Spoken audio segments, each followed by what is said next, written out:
Welcome to part 2 of the LAC Motorsport Luncheon talk by Dave Richards. We hope you enjoy this final part.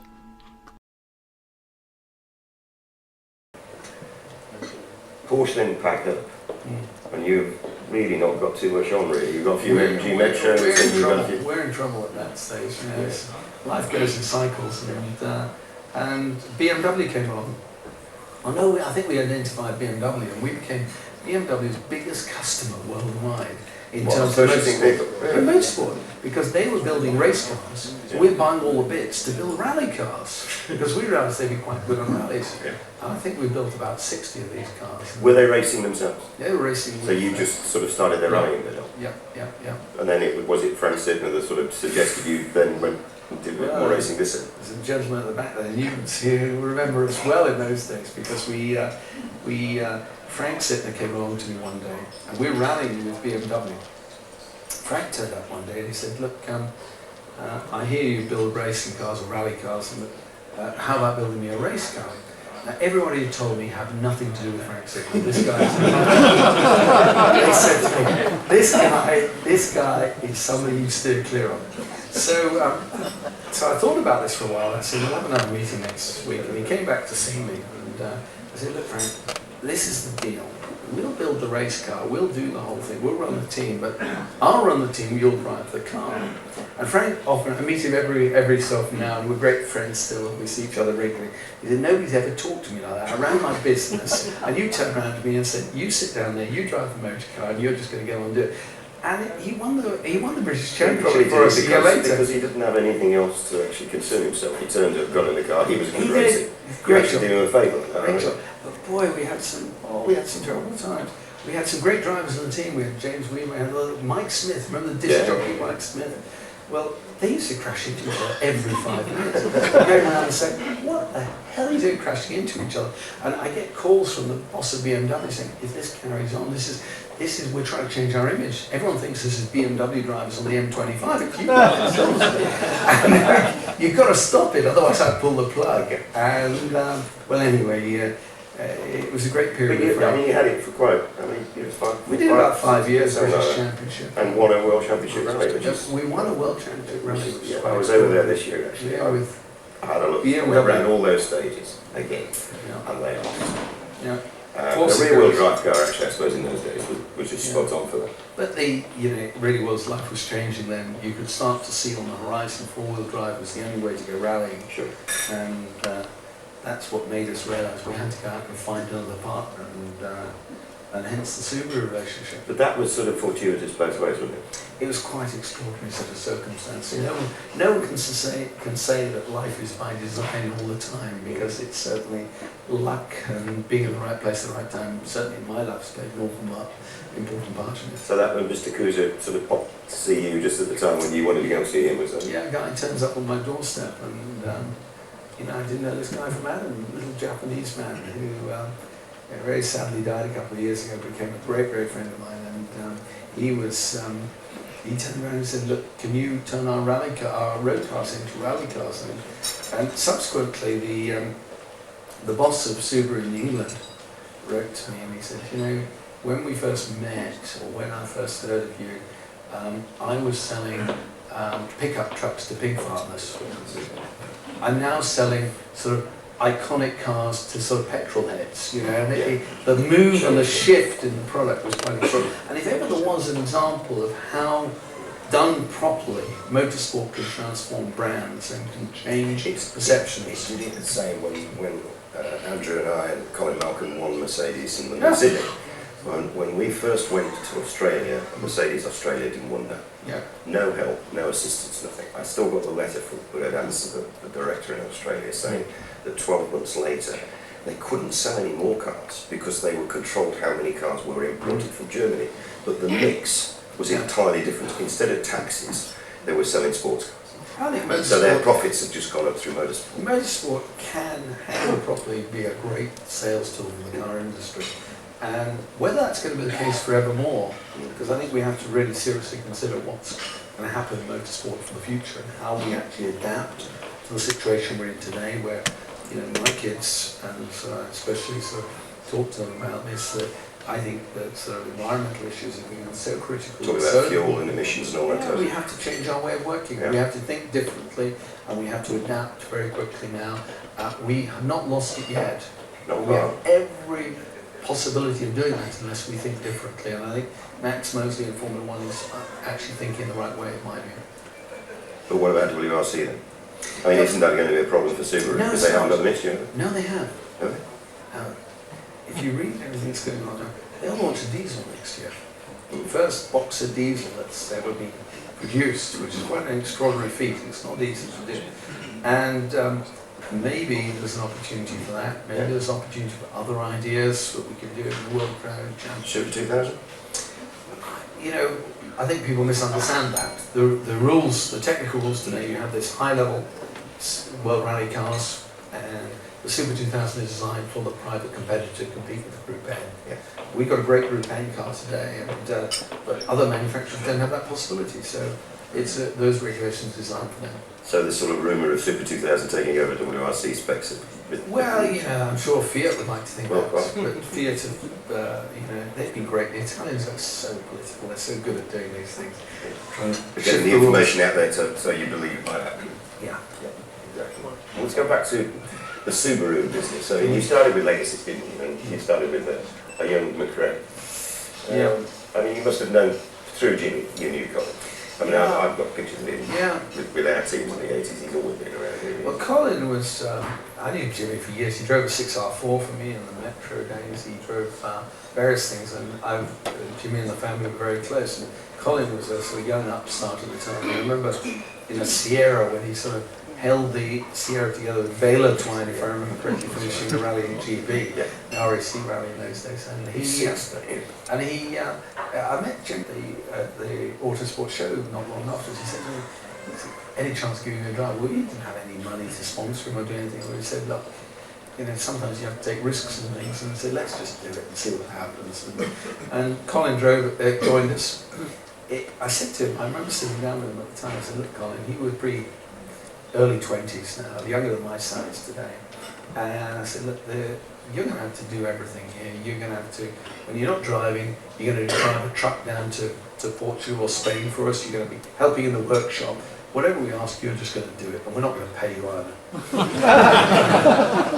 So he joined on those terms, and he was a rebel of the first order. I thought I had problems with my kids, but boy, Colin was difficult at times, and we had some great experience. We had some big bust-ups, some big fights, and I remember on occasion, in Portugal, in Argentina, I didn't go to Argentina one year for some reason, and he did something outrageous on the rally, and It was in the service area. oh, he did something silly, and the Yes, he was speeding in the service stewards area. kicked him out, and then they said, then he refused to turn up to stewards meeting, and then he was drunk with his brother in some party. Well, that was all. It took me 24 hours to find the guy. I said, "For goodness sake, go and apologise to these people." He said, "I've got nothing to apologise for." And it's a strong Scottish accent. He said, "I'm not going to do that." I said, well, anyway, we were up in front of the World Council sometime later in Paris, wearing our best bib and tucker, turning up there. And but that was what life with Colin was like. It was a bit like the old days with Vatterland again. I rather enjoyed it. Yeah, I mean, you stuck with him, didn't you? Yeah, I mean, a lot of because other you can people see would it. have said, No, but that's why sometimes you do need to sort of hang on in there. There are some extraordinary people that sort of just sail through life, like Michael Schumacher, if you like. But Did you always choose a banker to go with him? I mean, you started with Marco and you got Carlos Sainz at some stage with him. You leave Colin alone and make a... well, the obvious balance to make is to have a mature driver alongside, and as I think towards 2008, where my Formula One team is going to be, I'm going to think in these terms, but having a young hotshot is, you know what it does? It actually inspires people, because people do not, in a team of people, we're asking a team of technicians, engineers, everybody to really give their all. The hours they work, you might think they have great fun, but boy, the effort they put in is extraordinary. They work all hours, they go down to these rallies all over the world, it's non-stop. And the only way to motivate them is if they feel passionate about what they're doing, they care about the people they're working with. And the one influential factor, doesn't matter, they don't pay any attention to me. The reality is they don't. It's the driver. because he is the emotive product in the mix. And if they care about that individual and that person, they want to win, they want to support him, that will make the difference. And they will go to the ends of the earth to make that happen. And if you get the driver to react in the same way and be responsible towards them, you have an extraordinary mix that just really takes effect. And that's what we created in that period of time. We did it with Colin. Do you get an out of balance with, say, mechanics that, let's say, looking after Saints and mechanics looking after? Is there a competition between the two? No, there's great respect there, but you can tell, you can watch the people, they know who they want to win, and they will really push like hell to make that happen. And you know, I look back and see the rivalry that happens in the team, and I suppose one of the famous moments that sort of I look back on now, and whether I handled it right at the time I still don't know, but it was we were in Spain in wherever it was I did it. We're leading the World Championship, Catalunya. We're leading, and Colin and Carlos are sort of almost neck and neck in the World Championship. And we're trying to win the manufacturer's title for Subaru. And we're in a unique position. I've never been there before. You know, sometimes you find yourself in life in positions that you've never experienced before. You don't know what to do. And the night before the last day, Carlos is leading by 20 seconds. I said, this is silly, we're miles ahead of everybody else. You know, let's just stop this. So let's let Carlos win. He's in Spain, he's in his home territory. Colin, this is logical. We'll go to the last round of the championship in your home country. You will have a possible advantage there. I think that's what we should do. And you know, they did agree. Colin agreed with me. His father agreed with me. He said, okay, we understand. I went the next morning and Carlos wound him up. The interesting dynamic is that Carlos is an insecure individual. Carlos did not actually, fundamentally in my view, did not believe he could win at the end of the day. So any reason that he could find a way why he shouldn't win was important to him. And he wound Colin up. He said, you're not going to obey the team orders, are you? You're going to just go like hell, like you always do. And Colin, he wound Colin up, you can't win anyway. And they fall like that. We end up at I'm stood in the last stage. I'm watching the last stage of the rally. What the hell's going on? They might look at a stopwatch and say, this is not supposed to be going on here. Colin is miles out in the lead, and Carlos is behind. This shouldn't be going on. So we end up in the high street in Lloret de Mar. In the high street, can you believe this? This is the high street. There must be 100 journalists around, there must be 1,000 spectators around, and I'm in the high street with my hands around his neck. I say, what the hell are you doing here? You know, you told me, you agreed the team orders last night, Carlos was going to win. Carlos is over there, told you so, bloody Scott. I may not know what to do next, and I'm thinking, and eventually I started explaining to Colin quietly, look, this can't work this way. We have to have, you know, if we make an agreement, we must respect our agreements, whatever they might be. There must be disagreement. And fair dues to him, he kicked a car, he threw things everywhere, he caused lots of havoc, but he did actually accept and finish second that day. But of course, as predicted, he went on to win the championship the following event, and he dominated it. And so it all worked out at the end of the day. Good practice for Formula One, this isn't it? Sort of sorting out these things. I don't know. You know, Formula One's not about sorting out the issues on the track. It's about sorting out the politics behind the scenes and all the things. We'll come on to that when the button and everything else. So you know, you've had this quite. What we see exactly. All right, I mean. Richard Burns. Then. I mean, you've had Colin. Yeah. You've had the euphoria of a British, Scottish world champion in '95, and finally you find another one. You come along with Richard. Well, Richard was the unsung hero. He was in the team for a while, and he went away. He went to Mitsubishi for a while. We couldn't give him the opportunity he needed, and he came back again. And Richard, I thought, came back to be number 2 to Juha Känkinen. Actually, we expected Juha to come to the fore, but he didn't. Juha just couldn't raise his game at that point in time. It was sort of the end of his career. And I said, I can remember to this day the lunch we had together. We went to a little restaurant in Corsica. I sat down and said to Richard, look, you know, life's about to change for you. You are becoming this number 2 in this team, and I think you're going to have to change your whole approach, because you can be world champion with us, we can change things around, you can, Juha's, I don't think, going to cut it, but it's up to you how you do this, and I'll help you, we'll work together on this. And we did it, and we had a great time, and he really did extremely well. Was David Williams all involved with that as a mentor, or had he gone back in the background? People Then? involved in that. Yeah. The interesting part of this, of course, was the following year, he did very well. I think he finished second or third that year. He did second. And the following year, he said, now we can win the World Championship. But it started really badly here.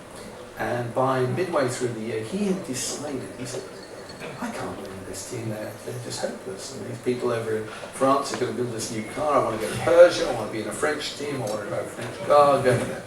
So he went off to France, and he entered into a contract. Now I always have an intriguing little catch-all in all my contracts. Which basically says, look, you know, you can do what you like, but if you end up as world champion in my team, you stay the following year. Why would I make a world champion and allow him to go somewhere else? But at mid-year, there was no hope in hell of that as far as Richard was concerned. So he signed all the contracts without telling Persia that was what the contract said. And as we get to the end of the year, it's looking more and more like he could potentially be world champion. And you can't believe the face of his manager, who was there at Cardiff when he won the world championship. He didn't know whether to laugh, cry, or what. He knew that I had a contract with him for the following year. He knew his driver was world champion. He knew he'd signed a contract with Persia to go to Persia. And it took us a little while to resolve it, but we did resolve it. And of course, the great thing is, albeit the sad sort of scenario of the whole situation with Richard and sort of dying of brain tumour, but he was coming back to the team. We'd resolved all our differences, and that's often the case in life. You know, if you're honest and straightforward to people, and you just tell them this is how it is, this is how I'll behave, you know, it all comes around in a big circle. Do you think it was more Richard or his manager? I think his manager made a mistake. But Richard, you know, how can you expect? And I've seen this with young drivers. I'm sure we'll talk about Jensen and everything. I've seen it with young guys all the time. How can you expect a 23-year-old, 25-year-old, think of your own kids? How can they manage these pressures and these situations in a sort of logical way? It's not realistic to do that. And then let them know. Yeah. So you've had McRae and then you've had Burns, and then you come up with another youngster called Solberg. Yeah. I mean, you virtually nicked him off Malcolm, didn't you really? I We mean, did actually, yeah, that was a bit of a funny one, but he was a great guy, and still is, drives for us now. We haven't given him a car that he deserves at the moment, and that's an issue I've got to address next year. But he's a very emotional person. He's a great character, and but all these guys, you know, if you imagine a little bit like racehorses, yeah, they're very fragile. They're right on the edge. They're not the strong characters often you think they are, and they just need looking after and making sure they're given the right circumstances, the right support they need. Yeah. So we'll almost wrap up the rallying bit now, because I know a lot of people out there want to talk F1, and I just want to go sort of touch on everything else that you've done with the sports cars and BTC, etc. So, now, best driver in How long are we here for? We're here. 4:04-ish, I think. What have we got? Yeah. So, the best driver you've employed in rallying then? Oh, you don't define them by best in the terms. There are best friends, best fastest drivers on the day, best tactically, and you know. You can't compare them. You line them all up. You line them all up. You know, best friends, Harry Batten, without a doubt. But best is in speed, Colin McRae possibly. Well, I wrote down a few of the drivers that you've had, both being with and actually employed, and I mean, it's a hell of a list. I mean, this is not comprehensive at all, but if you just look at Batten and McRae, that's Jim and Alistair and Colin. Yeah. Burns, Solberg, Seitz, Arlene, Kankinen, Toivonen, Roger Clark, etc.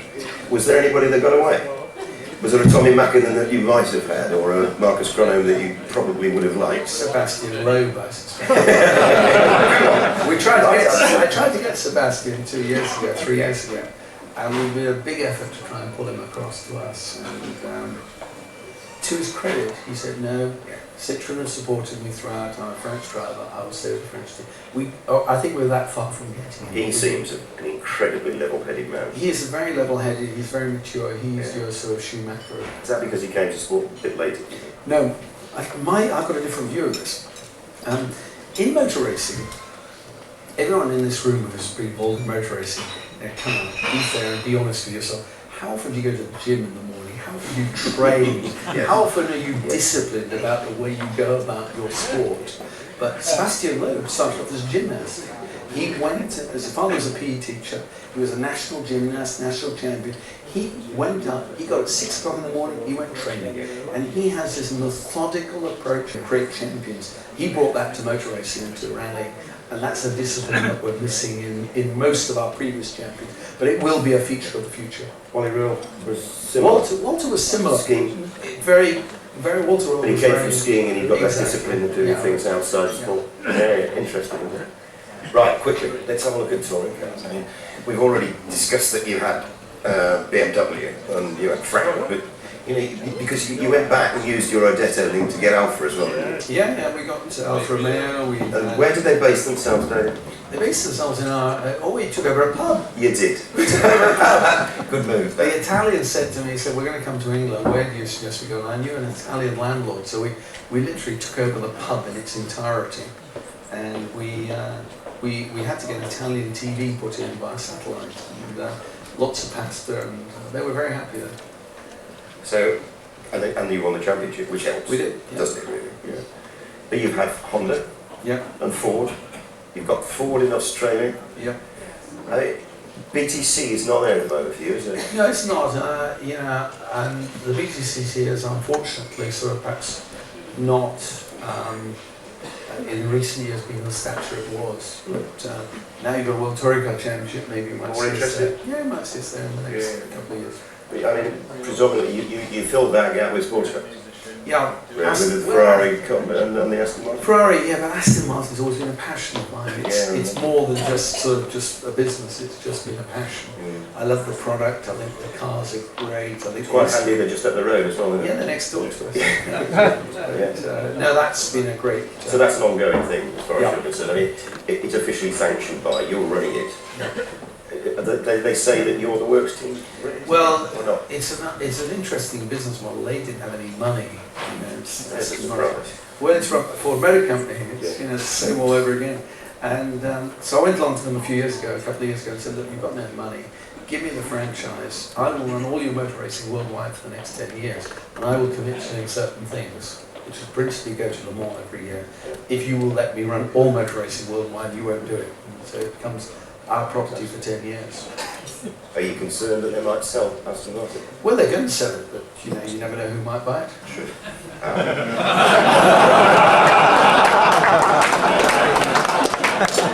You heard it first. Ladies and gentlemen, we're just going to sort of carry on for another 10 or 15 minutes if anybody wants to have a quick comfort break, because I'm going on Formula 1 now, so cross your legs. I was going to ask for a comfort break. So, you've already proved, you've been dabbling in and out of F1 for a lot longer than people realise with your Rosberg's connections. But you started looking at doing F1 before the phone call came in. When the phone call came in, it was Benetton, wasn't it? Yeah. Did they come for you, or did they come for Prodrive with you? Well, there's a bit of a story to this which perhaps people aren't aware of, because what happened was Rothmans were our sponsors, 555, in those days, same company, were our sponsors in rallying, and they said, why don't you do our Formula 1 team for us? I said, that sounds a great idea. Do something different. And we went off and we made a proposal to them and said, look, they said, we want to start afresh. We're going to start with a greenfield site. I don't think this is right. And just statistically, if you think about it, in the last few years, you've had wins from this last year, a win from Honda, previously a win from Jordan, you had the win from Stewart. But prior to that, four teams had won every Grand Prix for 25 years. 4 teams only. So statistically, it does suggest to you that maybe you should stick with those 4 teams. And so I went to BAT and I said, look, I think we should buy one of these teams. And I said, we should buy Benetton. And went to try and buy it, and we just couldn't buy it. It was just too complicated. It didn't work out. They wanted to do their own thing.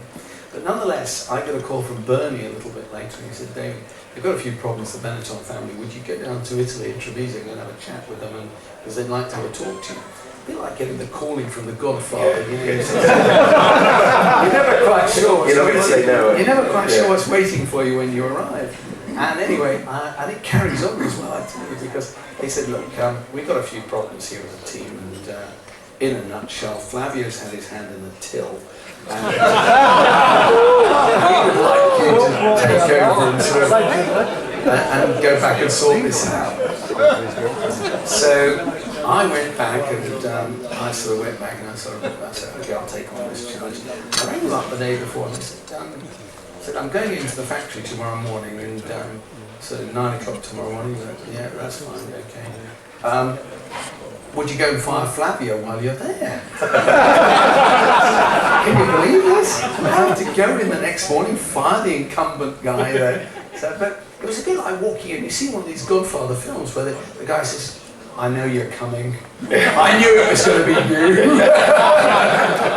And I sort of, and he was great. And funny enough, since then, it's like a bit of an Italian Western, because we just have a laugh about things ever since. And so that was taking over the Benetton. But weren't you worried when you? I mean, that was one hell of a big job. You're running a Formula One team from Benetton, which just happens to be down the road from the house. So that's all right. It's convenient. But what about all the other interests you've got? Don't you get concerned that you're focusing so much on that, and it's got to be put right, and Benetton's going to do the honestly, same? if you haven't got great people around you who you can delegate to and you can rely upon, and you can say, look, I'm off, I want to take a holiday, I want to do something else, then you don't have a business built on a sound basis. And how did other sort of team owners and team managers take you, as a complete upstart coming in as a team manager? It wasn't bad actually those days. No. We got the pedigree from the rallying, and you know what, they follow rallying a lot. Do they? Yeah, the Formula One people, they really do follow it. Patrick Head always rings up and says, how'd you get on here? A lot of the racing people are really interested,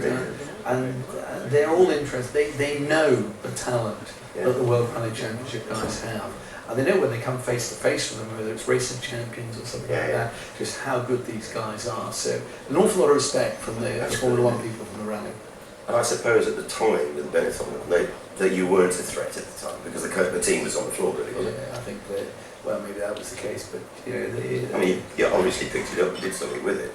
But after 2 years, you decided to go back to Prodrive? No, it was a year. It was a year. We couldn't agree the way the team had to go. I wanted to bring in Ford. I wanted to get a partnership with Ford on the engines and do some different things with the team.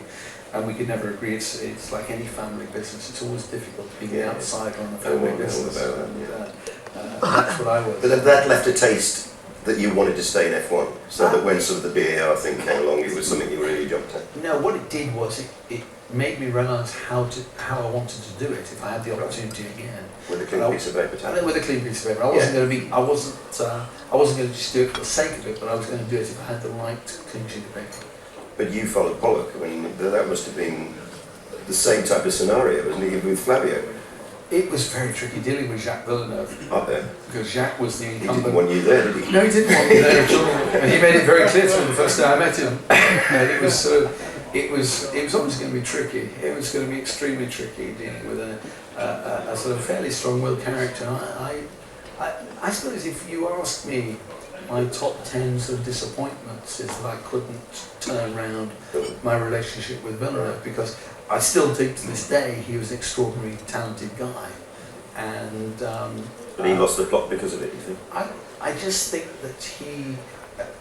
When you look at these great drivers, and you look at, to my mind, there is one driver, Schumacher, that stands out above everybody else. Whatever you think about something he's got up to, but if you combine an extraordinary natural talent with a work ethic that is second to none, and with a team building responsibility to other people, and your passion for other people, that you believe that they are important as well, then he had it all.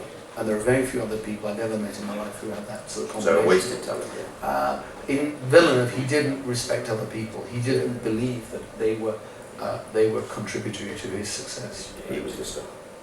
Yeah, has been for some people. They brought you in with Prodrive because you brought Nick Fry and Hugh Chambers and everybody. You brought the team in. I brought a whole team. Well, I knew I couldn't do it on my own. I knew that the task was bigger than me, so I needed to have. When you left, why did you need? I mean, did Nick want to stay? No, because I mean, basically, he was employed by Prodrive. Well, it's part of a deal. We came to a deal. The deal, remember, when we took on the task was the deal was BAT said, look, we have got a mess. We haven't got any results. We've got a budget that's out of control. And quite frankly, we need to sell the team because cigarette sponsorship is finished. Sure. So we had to find a solution. So the end game was sell the team. The middle pattern was get the results and get it under control. We had a 5-year contract. At the end of it, Honda took over the whole thing, bought the company. But they sort of basically said, look, there's 2 years left on a contract here, and if you're going to stay, you're staying under control of the way that we run the business. They're in charge. Yeah. And, at the end of the day, you have to accept if you're an employee, the shareholders run the business. Of course. And I wasn't interested in doing it on those terms. But we had to honour the contract, and so the arrangement came to. But you brought Jensen in. Yeah. You found him at, was he at Williams at the time, was he? Yeah, he was. No, he was at Renault. Renault, Yeah, that's right. Benz, Yeah. So you brought him in. You obviously saw something that you'd seen in the rally days. I've known it for a long time. There was a philosophy as well. There was another dynamic which I think is important. I think fundamentally we're all patriotic. Yeah. There's nobody in this room that would not like to see a Lancashire Car Club member win Rally GB next week. And I fear it might not happen. But we can sign up Sebastian Loeb. Remember. But nonetheless, I think we're fundamentally patriotic, and if you're a team of people, you want to empathise with the person who's your flag waver. And so bringing a British driver in the right calibre boosts the whole thing, consolidates it. And he was quite good, wasn't he? He was very good. I mean, by 2004, which was it the year after, that is the year you left, was it? Yeah, we were second to Ferrari. Fantastic year, though. Yeah, it's great. Yeah. Well, he didn't get your win, which I suppose rankles a bit, does it? Disappointing, yes. Yeah, but it was such a good hour. I don't know, I had to write all these things down, not being an F1 man, but I mean, you had sort of 8, 9, 10 podiums, was that year? We had a good year. Not bad. So you were quite pleased with that. Yeah. But then you had to come out. Yeah, it was all a bit fractious. It was all a bit fractious with Jensen because like these young guys again, you missed out the year before when he decided he wanted to jump ship. Yeah. And he thought, I'm off. And so you had a Richard Burns situation. And we had exactly the same again, and it was fairly traumatic going through all that process, and so because can you imagine it's like going through a divorce and at the last minute suddenly saying to yourself, actually we get on all right, should we try and make this work? And making it work again, because that takes a lot to do, and it was hard to make it happen, but it did turn out right. So you still rate it? I do. If I'm perfectly honest, I'll say this to his face, I honestly think he's missing something just a little bit. 99.9% chance. Yeah, and I think it's in himself to make that happen. Yeah. But it's about surrounding yourself by the right people. So do you think one of this win that he had in Hungary is sort of like Johnny Herbert's at Silverstone? It's a circumstance. I think he and the team would be the first to acknowledge that it was a strange set of circumstances where everyone else had problems, and it worked to their favour. But to their credit, they took all the opportunity. Life's about taking opportunities. And now you're back. I mean, you've just gone and bought yourself a ticket to Mr. Eccleston's table again, haven't you? Yeah, Can I join your bun fight, please? It's a bit. It's one of those things that maybe you just can't resist, and you've got to say, well, one last throw of the dice, and let's have a go at this. As a B team, as an A team, I mean, what's your aspirations for that? It's going to take. You must look at Minardi and Super Curry and Jaguar, what they did, and all the rest of it. And think, can you make that top 4 or 5? Yeah, but you won't make it being the same as everybody else. You'll never make it if you just are conventional. The only way that it'll be successful is to challenge and do things differently. And I look back now, and not by design, I'll be perfectly quite frank with you, it's by luck in many cases, or just by circumstance. We came to the World Rally Championship in the early 90s at a time when we were sort of instigators of change. Yeah. you remember in the days when we went to the World Championship with 120 people in big fleets of vehicles. You couldn't compete if you were a little team. We employed 14 people, well, we employed about 50 people at the time. We couldn't do it. But the rules changed. We were instigators in the change of the rules. It was opportune timing. And we won a World Championship. We went to sports car racing. We went to touring car racing. Everyone told me only rear-wheel drive cars went touring car racing. You did them on day? We did them on day. We changed the rules and we won for Ford. We went to sports car racing and everyone said to me, well, you can't win if you haven't got big budgets. And we've got the handicap system in place, so we went to Le Mans on an equal basis with Corvettes. We still haven't won to my chagrin, but there we are, we will one day. And my view is that the world is changing in Formula One and it has to change. I wouldn't have gone into it if I didn't think the opportunity was going to be different this time round. Right. And roll on 2008.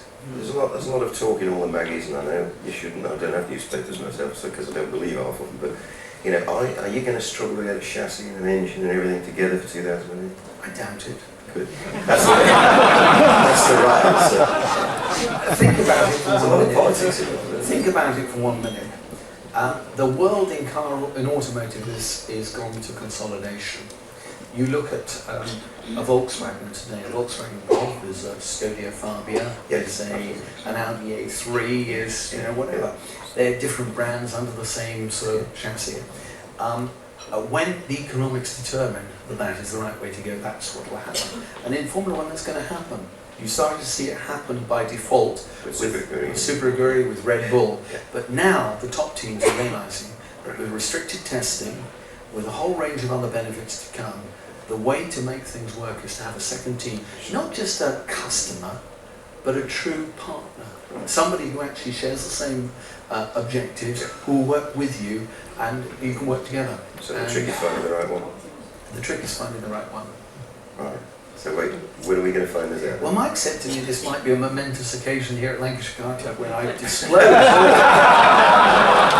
I suspect he's billed this today on that basis. I hope you haven't bought your tickets on that. But it's going to be, I think by the end of January we'll have a result then. Really? Great. What about, the last thing I suppose you've got to think about is drivers, but does that concern you that you may have to have a paid driver, or you have to be able to go and get a decent one to actually prove that you've got the right car? Colin McRae came and he drove the van and worked in the workshop for me. Yeah. I don't know if I'll find a Formula One driver. No, you won't. But I'll keep looking.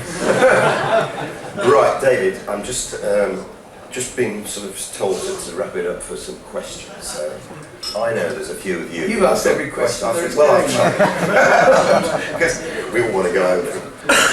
Any questions? Right, one at the back over there, sir. You were just talking about the patriotism to the local teams and that. There's a guy that runs a team that's probably upheld the name of Subaru in World Rally, and that has a team 5 miles from here, No recognition on the TV last week when they won the PWRC. Nothing in the motor news, although graciously an advert from yourself with a little written Autotech there. That's a guy that there must be 20, 30 people in here. Yep. Ken Skidmore from Autotech. What's it all coming to? We don't see anything of that. And to see how that championship finished, the guy sat in the service part halfway through the event. Okay. Could anybody over there hear that question? Yeah, well, right, just the question was a bit of a criticism that Nasser Al-Attiyah won the Group N championship last week, and there has been very little publicity, I think. Well, I don't think it's about that. It's about the recognition for the team that we're talking about here. But isn't that the reality of life, that there can only be one hero? And the driver is the hero at the end of the day. And I've stood in pit lanes many a time watching a driver on the top step of a podium spraying champagne and looking round me thinking to myself, but for him, there are 100 people around here who made this happen. And not only the people there have stood in the pit lane, as I was yesterday in Bahrain, but there are lots of people back at base who make these things happen. And you can't do it on the day, and these things come out in the fullness of time, and they're recognised, and I think the recognition is there, even though it's not acknowledged on the day. Right. Anybody on the top shelf? No? Another question? Did you once have a problem with a camel race? cameras, Mike, you must know something. You better tell the story. My memory's good. Memory, you've forgotten it. Sorry? You've obviously forgotten it. My memory is so appalling about camel racing. Right, next question. Any other questions? Yes. Who is the best driver that you've had? Just give you the feedback. Feedback on cars. Well, you're right that there are different drivers. There are intuitive drivers. Colin McRae, you can give him a soapbox and 4 wheels, and he'd just drive it. He wouldn't worry about it, and he'd just get the best out of it, wring his neck. Other drivers are particularly need everything right on the day, and Carlos Sainz. I dare say Peter Solberg's a bit like that, to be honest with you. This is one of the issues we've had the last 12 months. You need to get everything exactly right. The reason I asked the question is because the way the Subaru is working at the moment. Yeah, well, let's be honest about that. Let's be honest about that. We have not delivered the car at Heats at the moment. The car hasn't been right. There have been lots of fundamental issues behind that, which we understand now. But when you get the combination of a team that isn't confident about itself and is insecure, and you get a driver that is dominant but doesn't have the sort of technical finesse to solve the problems, you get lost overnight and you can't find your way back again. You have to take it back to basics and you have to clear everything out and start again. That's what we're doing at the moment. My view is that by March next year, by when we get to Portugal, we'll be a very strong team again. So that's for Subaru. Right, last Owners Club in Lancashire there. Anybody else? Good.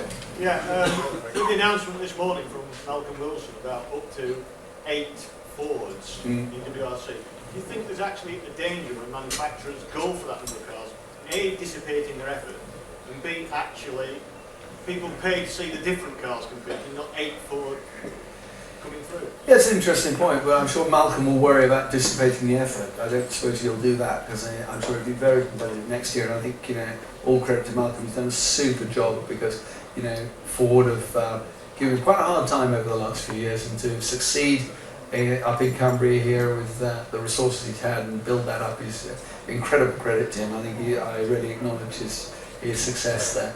And but I think it's a sign of how strong the World Championship is, quite frankly, to think that he can get 8 cars out there next year. I know Subaru are trying to do 4 or 6 cars maybe, and various other teams. I think we're going through a transition. Manufacturers changing to private teams, and remember this in Formula One? The manufacturers were there in the 50s, and it changed. The garagists, the Frank Williams, the Ron Dennis turned up, and that became the heyday of Formula One. I think we have a great opportunity in the World Championship. Right, ladies and gentlemen, it is time to call a halt. Woody was always very, very concerned, David, that he might not turn up. I had no fears whatsoever. And I'll tell you why. Because I'm very privileged to be part of the ECF organisation, and so is David. And we're a senior organisation, really. And we only meet, rather like you do, every 3 or 4 years. David has never missed one, to my knowledge, for about 12 or 16 years now, whatever it is. And even last year, when we had that one, and you got called to Twitter or something, your fog came in, and you phoned up and said, I'm on my way. And it's exactly what Mike says. You are a people person. You enjoy meeting and living. The good thing about you, David, is that you also understand the history of the sport and people that put the FC. And it's very good. That's why he's here today. Ladies and gentlemen, David Richards.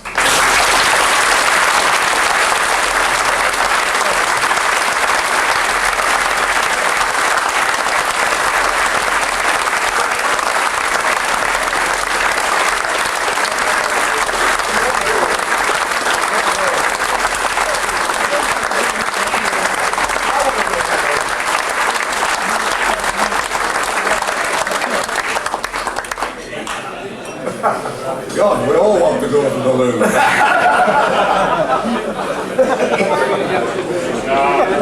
Well, every 3 years we come here and we think, what can we do next time?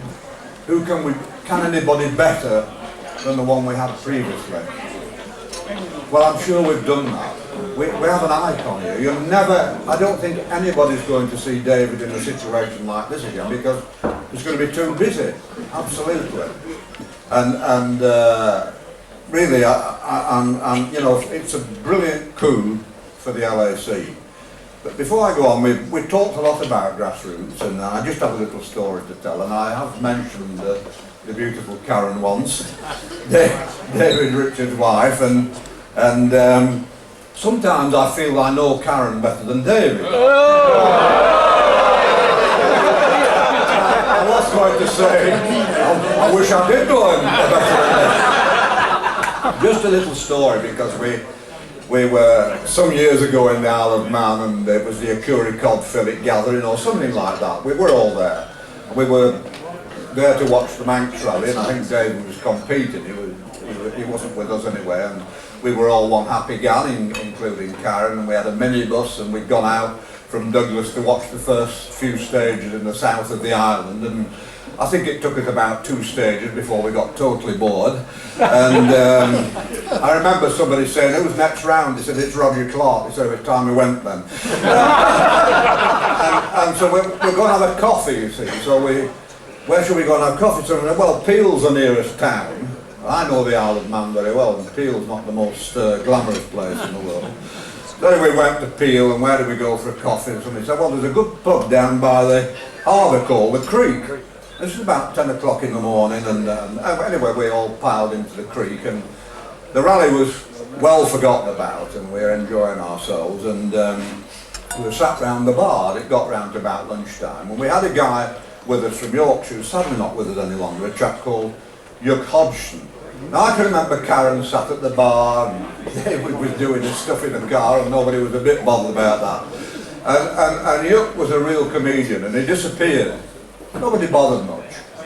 And then he came back, and I suppose he had to be carrying a polythene bag, and nobody bothered again. By then the pub had got fairly full, and David Vine was working for the BBC, and he'd been out watching the rally and doing a broadcast, and he'd come back in the pub, and there must have been a sort of halfway halt to the rally, and David was sat sort of in the far wall away from the bar, and all of a sudden Yuck must have put his hand in this bag and produced a fish which he bought off the quayside and passed it probably to Karen, I think, and she was absolutely shocked. This fish lands in her lap, and she threw it across the room, and it sailed across the room beautifully, smacked into the wall, and slid beautifully down over David Vine's shoulder.